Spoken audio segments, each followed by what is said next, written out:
Apesar da crítica que foi realizada no Meteoro Brasil, Reinaldo Azevedo fez uma importante defesa de Alexandre de Moraes no Metrópolis. Foi bem interessante de ver.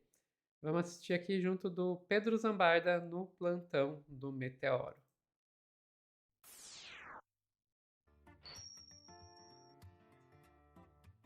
Sofia. Pedro, você vai me dizer que o Metrópolis, aí na figura do Reinaldo Azevedo, defendeu mais o Xandão do que o Meteoro? Pelo menos mais do que eu. Eu critiquei o Moraes ontem, porque esse negócio de ficar conversando com o Vorcaro embora ele negue, ele ainda não se pronunciou sobre isso. Mas tá nas mensagens lá da Polícia Federal. E o Reinaldo, o maior legalista que temos, disse isso aqui. Vamos ver até o final. Eu acho que o Vorcaro teve uma impressão absolutamente errada da reunião. Não? O que aconteceu em seguida? Aliás, o Lula deu uma entrevista e disse: depois chamei todo mundo lá e falei o seguinte: faz o que tem de fazer. E fizeram. Ele tá falando da reunião do Lula, que o Vorcaro falou foi maravilhosa, e o banco foi liquidado depois, Sofia. Então não teve efeito. O banco foi liquidado. Ou não foi? Esse foi liquidado e o banco foi liquidado, não sei o que foi liquidado. Ele foi preso. Dessa relação aqui, o Vorcaro obteve algum benefício? Opa. Eu sei que isso que eu estou falando não orna, para usar um verbo do meu interior de São Paulo. Você é do Piauí, né? Eu sou do interior de São Paulo. A gente fala assim. E tem o verbo ornar no sentido de combinar, não de ornamentar. Eu sei que isso não orna com o clima do pega para capar. Mas eu pergunto, algum benefício o Vorcaro obteve desse encontro? A noiva ficou deslumbrada, ele ficou deslumbrado e quebrou a cara. É isso, Sofia. O Vorcaro quebrou a cara com a relação que ele teve com o Xandão, com o governo Lula. Só recapitulando o que eu critiquei no outro corte. A minha questão toda não é que não acho que o Xandão cometeu crime. É que é muito esquisito, né, Sofia? O escritório da esposa dele defende o Banco Master em contrato e ele vai lá e tem encontros com o Vorcaro. Isso é ruim. O que diz aqui? Vorcaro trocou mensagens com Alexandre de Moraes no dia em que ele foi preso, diz o jornal.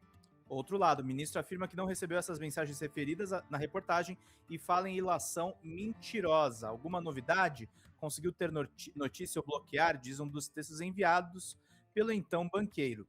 O dono do Banco Master, Daniel Vorcaro, trocou mensagens de WhatsApp com o ministro do Supremo Tribunal Federal, Alexandre de Moraes, ao longo do dia que foi preso, no dia 17 de novembro de 2025. A informação foi publicada pelo Globo, que diz ter tido acesso à imagem de 9 mensagens trocadas entre os dois via WhatsApp entre 7h19 da manhã e 20h48 daquele dia.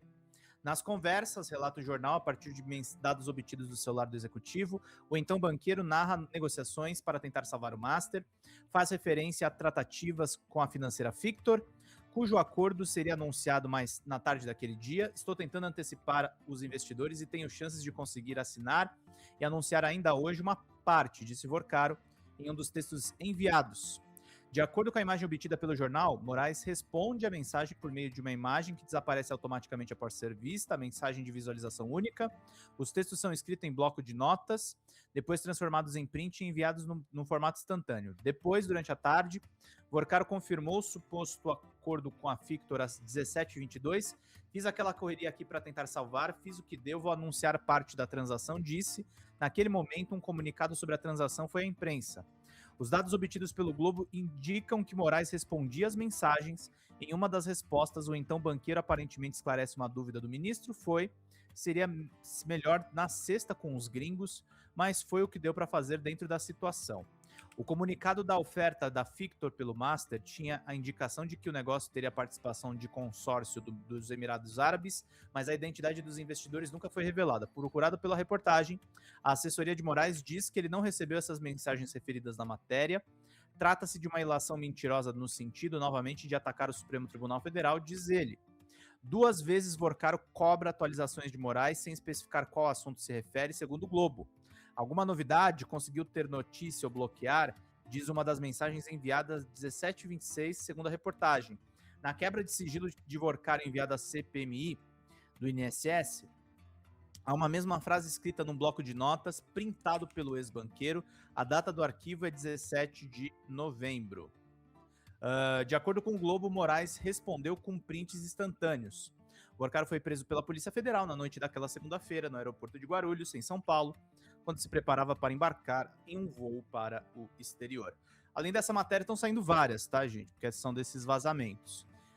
O G1 diz aqui, em conversas, Vorcaro sugere que teve encontros com o ministro Alexandre de Moraes. E aí tem uma conversa do Vorcaro com o Momolão, Marta Graef. Tô indo encontrar o Alexandre de Moraes aqui perto de casa. Como assim, amor? Ele está em Campos? É Campos do Jordão, tá, Sofia? Ou foi pra te ver? Ele tá passando o feriado. 10 dias depois, o dono do Banco Master menciona novamente o ministro. Na conversa, Vorcaro diz que está em casa e fez uma ligação com a mulher. Depois de desligarem, Marta pergunta, quem era o primeiro cara? Vorcaro responde, Alexandre de Moraes. Morri. Ele gostou da casa, amor? Tá muito mais astral. Sim, diz Daniel Vorcaro. Falou que é bem melhor. Ele adora o apartamento. Falou pra te agradar. Que vergonha. Eu estava na transmissão de pijama, Sofia. Sofia tá completamente paralisada. Pra quê, né? Pra quê? Mas assim, eu continuo com a opinião que eu tava ontem, tá? Eu acho isso aqui muito errado. Eu acho que o Alexandre de Moraes está contribuindo para piorar a imagem dele diante do público, se isso aqui é verdade, tá? Agora, por outro lado, eu tô com o Reinaldo. Não tem crime. Não teve nenhum favorecimento pro Daniel Vorcaro na prática. Isso não existiu. Olha, vamos lá, Pedro. Eu vou ser sincera com você. Tem algo de errado até agora? Não. Não. Até agora não tem. indício de alguma coisa errada assim. Eu acho que se Não, o eu tô Alexandre dizendo de assim. fato estava conversando, tem alguma coisa errada aí.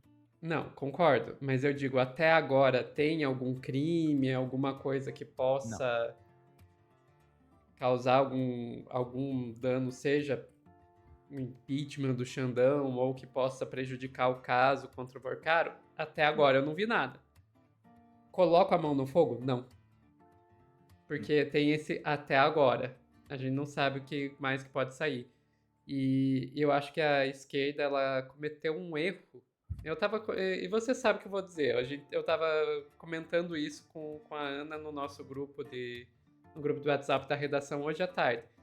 A esquerda cometeu um erro que foi pegar instituições e pessoas que historicamente a gente criticou, que historicamente a gente sabe que são falhas, e colocar isso como baluarte da democracia. Tudo bem, eu sei que isso aconteceu, em parte não é culpa da esquerda, em parte isso é pelas próprias condições históricas, né? Estilo, a gente teve uma tentativa de golpe de Estado e foi o judiciário, na figura do STF, especialmente na figura do ministro Alexandre de Moraes, que conseguiu segurar isso.